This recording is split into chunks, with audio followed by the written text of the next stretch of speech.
ገና ለገና ስራ ፍቶናል ብላ እንዴት እንደምትጫወትብኝ አታያትም እንዴ? ሌላ ሰራተኛ እስክናገኝ ድረስ ቤቢን ያዘው ማለት ምንድነው የሚያስከፋው? ገና ለገና ገንዘብ ስለመጣሽ አባወራውንሽ መስሎሽ ነው። ወንድ ልጅ ያለ ገንዘብ ማሰብ በጣም ከባድ ነው።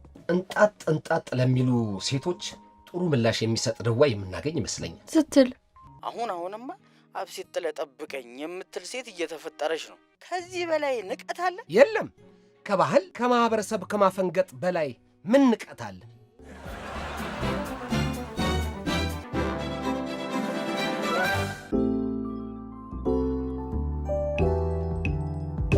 ጭራሽ እኮ አላበዛሽም እንዴ? ቤት መቤት ልታረጊ ነው እንዴ?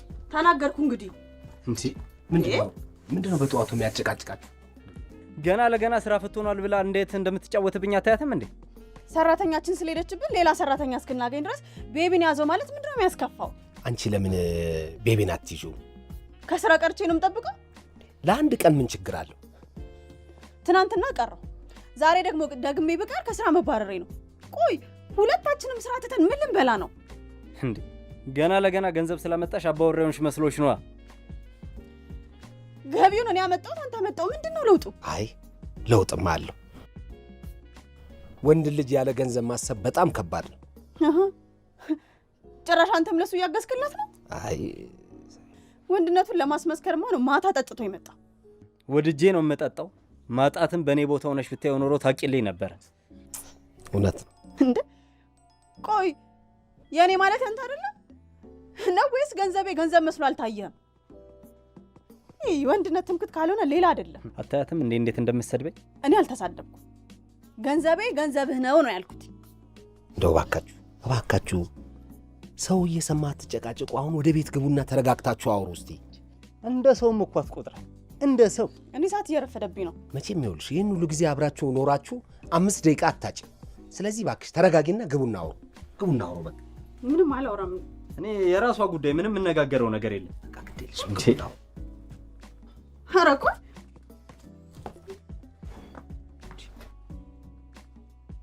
በግራው ላይ ብዬ ነው እንዴ የተነሳሁት?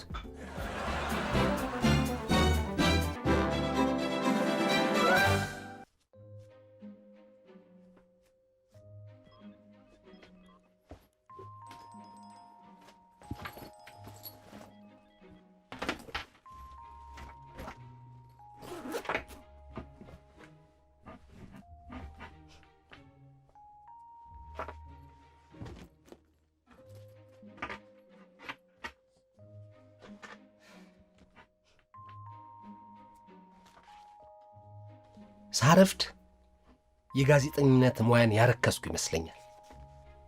አለማርፈር ነው። ወድጄ ነው ታክሲ አጥቼ እንጂ። ኮንትራት ታክሲ የሚባል ነገር አለ። ኮንትራት? እናቴ አንቺ በአንድና በሁለት ፊልም ከ100,000 በላይ ስለሚከፈልሽ ነው። እኔ 100,000 ማለት የስንትና ስንት ዓመት ደሞዜ እንደሆነ ታውቂያለሽ? ኮንትራት ታክሲ። ወይ በእናትህ ችግር አታወራብኝ።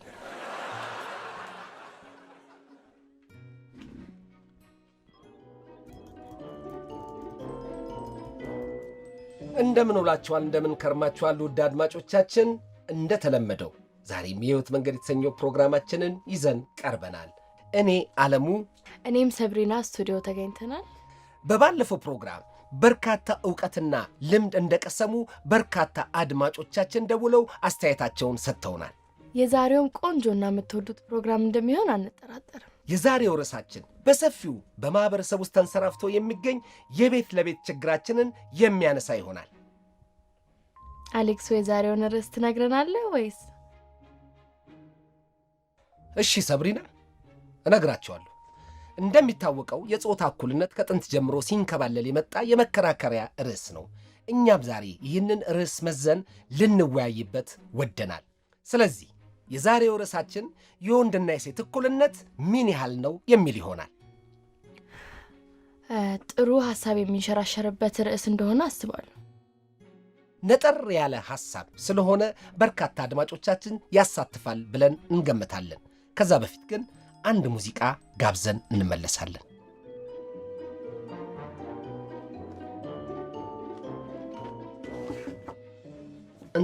እንጣጥ ለሚሉ ሴቶች ጥሩ ምላሽ የሚሰጥ ደዋ የምናገኝ ይመስለኛል። ስትል ትሰሚ የለ ምን አስቸኮለሽ?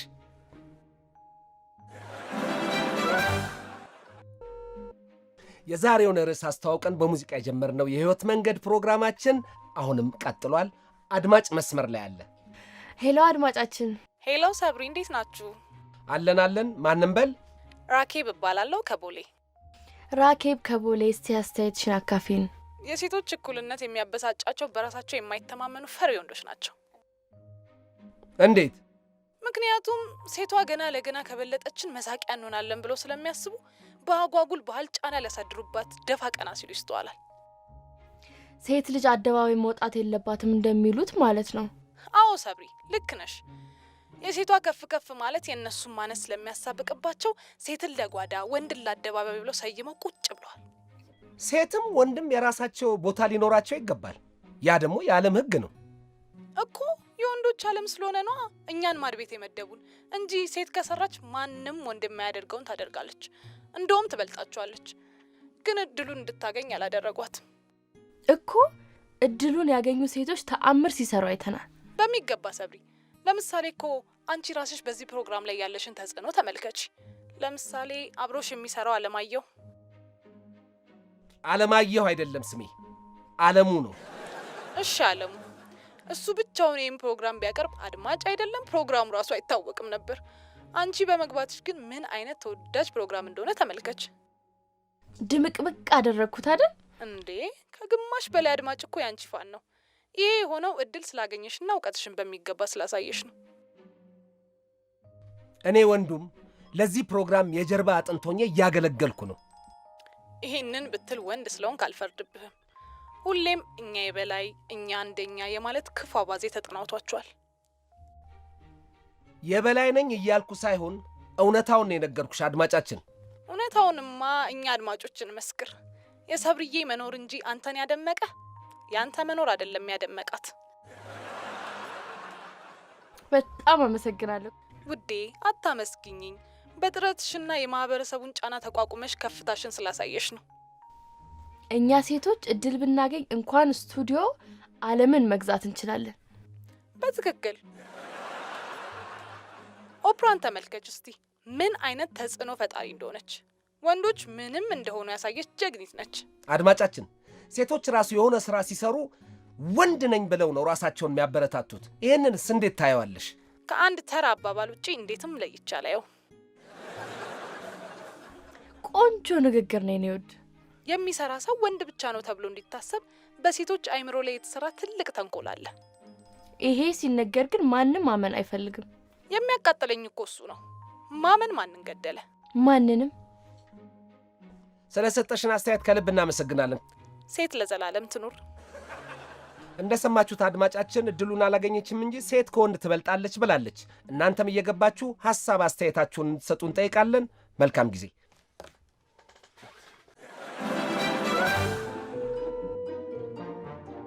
ሌላ አድማጭ መስመር ላይ ገብቷል። ሄሎ አድማጭ። ሰላም፣ እንዴት ናችሁ? ሰላም፣ እንዴት ነህ? ማን ልበል? ከየት ነው? ይበቃል እባላለሁ። አሁን የገባችሁ አድማጭ በጣም ነው ያናደደች። ሐሳቧን አልተቀበልከው? ምኑን እቀበለዋለሁ? ሴት እንደዛ ክባ ወንድን ስታሳንስ። የሴት ልጅን አቅም ተናገረች እንጂ ወንድን አላሳነሰችም እኮ። ሴት አደባባይ የወጣች ቀን ነው ነገር አለሙ የተበላሹ። ሴት ልጅ ደበቅ ሸፈን ስትል ነው የሚያምርባት። ይሁኝ ማለት ሲጀምሩ ነው ለማህበረሰብ ያላቸው ንቀት የሚጀምረው። መታየትና ንቀትን ምን አገናኘው? ልነግርሽ አይደል? ውጪ መውጣት ሲጀምሩ ይበልጥ ማማር እንዳለባቸው ያስባሉ። ያ ደግሞ ከማህበረሰቡ ያፈነገጠ አለባበስ እንዲያደርጉ ይገፋፋቸዋል። ለምን እንደዚህ ታደርጋላችሁ ሲባሉ መብቴ ነው፣ ሰው በኔ ፍላጎት ምን አገባው ይላሉ። ከዚህ በላይ ንቀት አለ? የለም። ከባህል ከማህበረሰብ ከማፈንገጥ በላይ ምን ንቀት አለ? ይበቃል። ይሄ ልብስ ለበሱ ያ ልብስ ለበሱ ብሎ ህግ ያወጣው ማን ነው? ህዝብ ነዋ። ይሄ እኮ ሳይታለም የተፈታ ነው። አሁንማ አብሲት ለጠብቀኝ የምትል ሴት እየተፈጠረች ነው። ጉድ እኮ ነው። መናናቅ። መተሳሰብ ካለ ምን ችግር አለው? አስቢ ውስቲ ወንድ ውጭ ሰርቶ አምጥቶ እንደገና የቤት ስራ ሲሰራ ወንድ እንደ ወንድ ሴትም እንደ ሴትነቷ የበታችነቷን አምና መቀመጥ አለባት። ወንድ የሚችለውን ሴት የማትችለውን ነገር እስቲ ለይተህ ንገረኝ። በቀላሉ ሳስረዳሽ እኛ የምንችለውን ጫና በቀላሉ መሸከም አትችሉም። እኛ እኮ ከስንቱ ተባልተን ስራ ሰርተን ለራሳችን ሳንል አምጥተን ለቤተሰባችን ነው የምንሰጠው። ቤትም ስንገባ ሴቷ አነሰ አይበቃም እያለች ቁም ስቅላችንን ታሳየናለች። ከባድ ነው፣ በጣም ከባድ ብቻ። ነገር ግን ሴት እንደ ሴትነቷ የቤቱን ስራ መሸፈን አለባት። ወንድም እንደ ወንድ አባወራ ሆኖ መከበር አለበት። በቃ ሐሳብን በሚገባ አቅርበሃል። ይበቃል። የምትጨምረው ሐሳብ አለህ? ጨርሻለሁ። ሴት የወንድ የበታች ሆና መፈጠሯን ማመን አለባት። ለሐሳብ እናመሰግናለን አድማጫችን።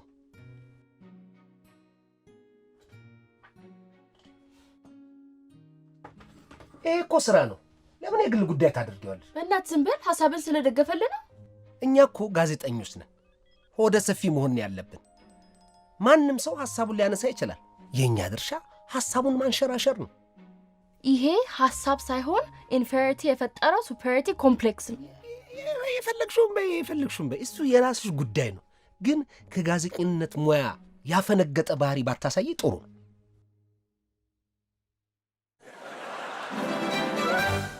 ሌላ አድማጭ ገብቷል። ሰላም አድማጫችን። ጤና ይስጥልኝ የህይወት መንገዶች። ጤና ይስጥልን። ማንን በል? አበረ እባላለሁ። ፕሮግራማችሁን ስከታተል ነበር። ጥሩ ሐሳቦች ተነስተዋል። አዎ፣ የተለያየ ሰው የተለያየ ሐሳብ አንስቷል። የእርስዎ ሐሳብ ከየትኛው ነው የሚወግነው? አንተ በለኝ፣ ግድ የለም። እሺ አበረ፣ ሐሳብህን ትነግረን? አዎ፣ የእኔ ሐሳብ እንኳን ከሁለቱም የወገን አይደለም። እንዴት? በማህበረሰባችን ውስጥ ስለ ሴትና ወንድ እኩልነት የተንሸዋረረ አረዳድ ነው ያለው። ማለትማ እውነታው ሴትም ከወንድ አትበልጥም፣ ወንድም ከሴት አይበልጥም፣ ግን ደግሞ እኩል አይደሉም። እኩል ካልሆነ አንዱ የግድ መብለጥ አለበት። መብለጥ ስንል ከየቱ ጽንሰ ሐሳብ ተነስተን ነው? ከእውቀት ነው? ከሰውነት ጥንካሬ ነው? ወይስ ከምንድን ነው? ለይተን ማየት አለብን። ለምሳሌ አንድ ያልተማረ ወንድና የተማረች ሴት ቢገናኙ ምንም ድብቅ ነገር የለውም። ሴቷ በእውቀት ትበልጣለች፣ ወንዱ ምናልባት በጥንካሬ ሊበልጣት ይችላል። ይሄ ታዲያ መብለጥ አይደለም? እውነት ነው፣ መበላለጥ ነው። ግን ደግሞ ያችን ሴት በእውቀት ሊበልጣት የሚችል ወንድ ይመጣል፣ ወንዱንም በጥንካሬ የምትበልጥ ሴት ትመጣለች። መበላለጡ እዚህ ጋር ፈረሰ አይባልም? ፈረሰ እንጂ። ስለዚህ ቋሚ የሆነ መበላለጥ የለም ማለት ነው። ማህበረሰባችን ግን ሴት ልጅ ጭራሽ አትበልጥም ብሎ ነው የሚያስበው። በአጠቃላይ ለሴት ልጅ ንቀት አለው። አትሳሳች የኔ ልጅ። እንደውም እንደኛ ማህበረሰብ ሴትን የሚንከባከብ የለም። ሴት ልጅ ሸፈን ደበቅ ተበል ሲባል እኮ ውድነቷን ለመመስከር ነው፣ የተጋለጠ ነገር ስለሚረክስ። ለምን ይመስልሻል ሴት ልጅ በግና ዶሮ የማታርደው? ምናልባት ደም ማፍሰስ ጀግንነት ስለሆነ ለወንድ ልጅ ተሰጥቶ አይደለም። ከአምላክ በታች ሴት ልጅ ነፍስ ትፈጥራለች እንጂ ነፍስ አታጠፋም ተብሎ ስለሚታሰብ ወንዶች ለሷ ያለንን ክብር ለመግለጽ ነው። ልብ ብላችሁ ካያችሁ እንጀራ የምትጋግረው ሴት ነች። እንጀራ መጋገር ክብ ነገር መስራት ወይም መገንባት ነው። ወንድ ግን ገበታ ሲቀርብ ባርኮ እንጀራውን ይቆርሳል። ይህ ምሳሌው ሴት ትገነባለች እንጂ አትሰብርም አታጠፋም እንደማለት ነው። ማህበረሰባችን ሴት ልጅ በዚህ ልክ እንደሚከላከል አላውቅም ነበር። ስለማናውቅ ነው እንጂ ብዙ ትውፊቶች አሉ። ስለዚህ ልጆቼ ሴትን ከወንድ ከማበላለጥ ይልቅ ሴት በምን ትበልጣለች፣ ወንድ ምን ማድረግ ይችላል የሚለውን ብቻ ብንለይ ይሻላል። ምክንያቱም ሴት ያለ ወንድ አጋዥነት፣ ወንድም ያለ ሴት አጋርነት ምንም ናቸው። መፎካከሩ ወደ አላስፈላጊ ንትርክና እልህ ብቻ ነው የሚያስገባን። የሚገርም ነው። ትልቅ ሰው ይኑር የሚባለው እውነት ነው። በርካታ ምሳሌዎችን አንስተው ብዙ ሰው ሊገባው በሚችለው መንገድ ስላብራሩልን ከልብ እናመሰግናለን። ይህንን እድል ፈጥራችሁ ህብረተሰቡን ለማንቃት በምታደርጉት ጥረት እናንተም መመስገን አለባችሁ። አመሰግናለሁ። አድማጮቻችን፣ ፕሮግራማችንን ወደ ማገባደዱ ደርሰናል። ሰፋፊ ሐሳቦችና ውይይቶችን እንዳደረግን እምነት አለን። ከዛሬው ፕሮግራም ከመፎካከር መስማማት የሚለውን ሐሳብ ሰምተናል። በቀጣዩ በተለያየ ርዕስ እንመጣለን። እስከ ሳምንት፣ መልካም ሳምንት።